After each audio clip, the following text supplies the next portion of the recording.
Hello guys, welcome back to my DS Vlog channel. Hope guys all are fine. आसा खालामो नोंथांमोना मोजाङैनो दं. So guys, नै दिनै टाइम फार्स्ट ब्लग जाहैबाय आंनि and guys आं दिनै फार्स्ट ब्लगाव मोनसे गोदान बुस्थु बानायनो नागिरदों. नायबाय थाबानो जाबाय. दा आंनि भिडिअ जागोन फुड सिस्टेमनि. थ' नोंथांमोना नायलांदो. Okay guys, नै जों बेदरखौ रुना लाखाबाय. नै जों केपसिकाम लाबोदोंमोन. बयलार दैखौनो बानायनोसै. And guys लोगोसे बायगनखौबो हाफानोसै. Okay guys, नैयाव बायगन आरो केपसिकाम आलु हाखाजोबना लाबाय. So guys नै दा सारायखौ गुदुं खालामना लाखानोसै. ओमफ्राय नै जों बयलार रुनाया दंमोन इखौ दा दैखौ गारनोसै बरियासो सुनोसै. ओमफ्राय इयाव फ्राम हो गया डान. अके दा नायलांबाय थादो guys मा होयो. इयाव बाहायल' होग्रोना लाबाय दा थावखौ फार्स्ट टाइम. ओमफ्राय इयाव दा पियासखौ एवग्रोनोसै. गाइस दा नै जों पियास आरो फानलुखौ हाखावना लाबाय पियासखौ हाना लाबाय. दा इखौ एवग्रोनोसै. So guys नै जों इयाव पियासाव एलाइसि गरनै गारना होबाय.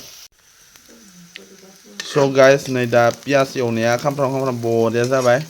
दा इखौ नै खुरियाव बोखांनानै लानोसै. So guys दाथ' साराया नैखौ एवबाय नालाय गुदुंखा. ओमफ्राय इयाव दा थाव एसे होनोसै बेदरखौ फ्राय खालामबावनोसै.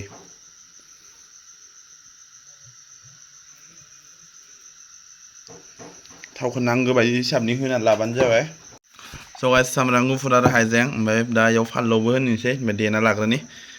Okay guys नै बेदरखौ रुना लादोंमोन इयाव. ओमफ्राय आं दा इखौ इयाव होनोसै.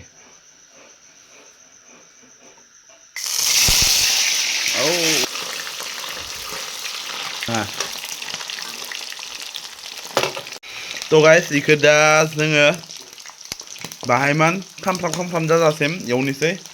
इखौ दसे टाइमनि थाखाय खोबना होनि. इखौ ल' फ्लेमाव दोननानै. So guys नै दा एसे फ्राम गाबबाय थादोंना ओंखायनो दा नायलायनोसै आंखौ एसे बारायना होनि फुल फ्लेमाव. And guys नै इखौ दा इदि एवथाबबाय थाथ'नोसै. Maximum 10 minutes इदि एवथाबबाय थानांगोन guys. होनबासो इयाव नै इदि साइडआव माने एसे खामफ्राम जाबा हिदाय आरो जानो ना मानो. So guys इथ' दा खामफ्राम जाबाय. ओमफ्राय नै इयाव सामब्राम गुफुर फानलौ हाइजें हाना लादो. ओमफ्राय नै आरो लं इलाइसि सब बाखार जिरा दंजोबो. इखौ दा इयाव आं होनोसै बरियानो. सामब्राम गुफुर guys सामब्राम गुफुरखौ होखाजोब्बाय आङो. ओमफ्राय नै बाखारखौबो खनसे लागैनो होखानोसै. एसेमान एरना लानोसै. नै दा सामब्राम गुफुर होनाय लोगो लोगोनो guys सामब्राम गुफुरनि मोदोमनाय आरो बाखारनि मोदोमनाय बासो बरिया स्मेल हाबफैगासिनो आंनाव. guys नै दा इफोराव बाखार होखाजोब्बाय नालाय सामब्राम गुफुर मोदोमनाय सेनफोरा हेभि फैखाबाय. दा इखौ दसे टाइमनि थाखाय खोबना होनोसै. अके इखौ खोबना होबाय. होना होखानोसै मानोना जाहाथे इफोर मैगङा एसेमान फ्राय जायो आरोना. इयाव आं दा जेबो होथ'वाखैयानो संख्रिबो होआखै हालदैबो होआखै. अनलि जास्ट बाखार ओमफ्राय मैगं बेदर संख्रिबो होथ'वाखै guys इयाव आरोना. दसे मान माबा जाथों खमायबायानो एसे. ओमफ्राय दा आं इयाव संख्रि होना लानोसै हालदै संख्रि. हालदैखौबो होखाबाय. दा guys माने इयाव आं हालदैखौ जास्ट होदोंल' नालाय ओमफ्राय आं जेबो एरथ'वा. इखौ दसे टाइमनि थाखाय खोबना दोनगोन ल' फ्लेमाव होनानै. Okay guys 1 minute दोनबाय आङो. ओमफ्राय दा इखौ बरियासो एरना होजासिगोन आरोना. So guys लास्ट मोनसे बुस्थुनि थाखाय आङो माबा खालामना दोनदोंमोन. इनो लास्ट नै जों गाइखेर दाखा दोङो. गाइखेर दाखाखौ आं होना होसिगोन इयाव लास्ट आरो नायनो. बेखौ आं बानायना लाखादोंमोन गाइखेर दाखाखौ एसे माने गोखै ग्रेभिफोरा बरिया जानायनि आरोना. बेखौ एरना होनोसै आं. गाइखेर दाखा मिक्स खालामदेरबाय guys. बोरै जागोन आंनिबो फार्स्ट टाइम ट्राइ दे guys.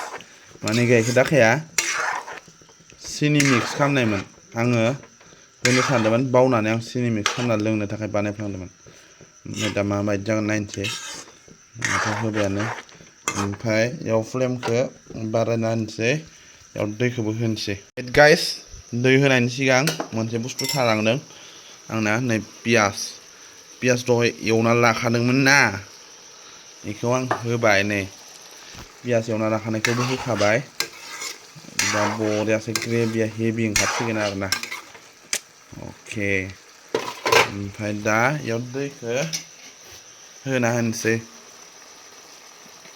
नोंनो नांगौ बायदि होदो दैखौ दा आंनि थाखाय दैया बेखिनियाव जाथ'बाय बेखौ दा 20 मिनिट्सनि थाखाय खोबना दोनसै A few moments later. Guys नै गेजेराव खनसे एरखावना होनोसै 20 मिनिट्स जाबाय सिङाव नै नांथाजोबनो हायो एसे खामोना माने सिंनिया जेरै ओरै थाबाय थायो नालाय अराव थाबाय थानाय गाइस ओंखायनो बरिया जासिगोन दा नै ग्रेभिया रोसिया रानजोबबाथाय जाबाय आरो जानो